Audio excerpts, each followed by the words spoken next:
يا كاركدك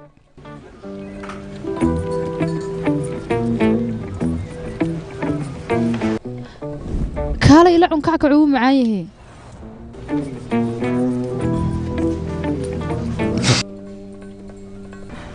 ليلى أرجون عسكرية تحسمها ها وانيga askariyadu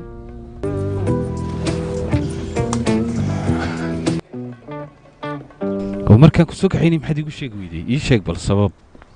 waa caadadeeda waxaas aniga waa dabeecadahayga xataa darabsan markaan joogo dadku imay ogin waxaan ka shaqeeyo iyo waxaan qabto waan ka qarin jirayba marka ku soo dhawashaha وحرامات سمها khibrad baa loo leeyahay midda kale waxaan kuu sheegayaa markaad aragto aniga si fiican imabaad baadhin be ma sidan ayaad adigu dambi baadho ku tahay mise askari balaag waxay ahayd markaad iga shakiday aniga inaad i baadho keliya ta gacmahaygunbaad eegtay bas wax kale imaad weydiininba laakiinse iska daa wejigayga ayaa wejigii beybigoo kalaa markaa wejigayga ayaa ku khalday miskiinna waanu ekahay dee soo ma aragtid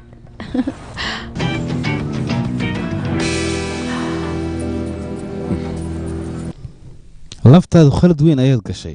oo sideeya kaarkayga markaad eegaysay caadi umaad eegin anigu waxaan ahay maamulahaaga ma fahantay oo laakiin shaqadu weli may bilaabmin waraaqahaygiina way dambeeyaan fahan maya baan kulood bilaabaysaa ma sidaasaa teetal baa la isku sheeganayaa miya hadday sidaa tahay mudane waan ku horboodayaa anigu shaqadeedana sida loo qabtan waan aqaanaa markaa iminka laga bilaabo amarkaaga ayaa jira ma fahantay meesha dilku ka dhacay maaha inaad saas kaga tagtid ahayr waayo waxaan ku idhi sharciga inaad raacdo weyn saa doonta inaad yeeshin maaha ma fahantay hadalkayga waan gartay mudane laakiin shaqadeeda anu balwad baan ka dhigtaa ma fahantay goorma shirka la gelaya axmed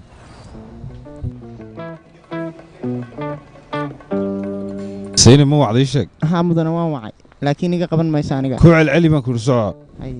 iminkaan ku celinaya adigoo raaliyo taliya shirka ma idinkula soo biiri karaa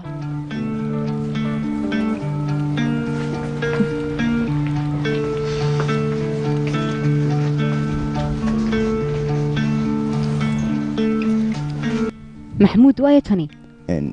marwo leyla la dhawo askariyada cusub reerka weyn reerka laga shakisan yahay waa reer karataag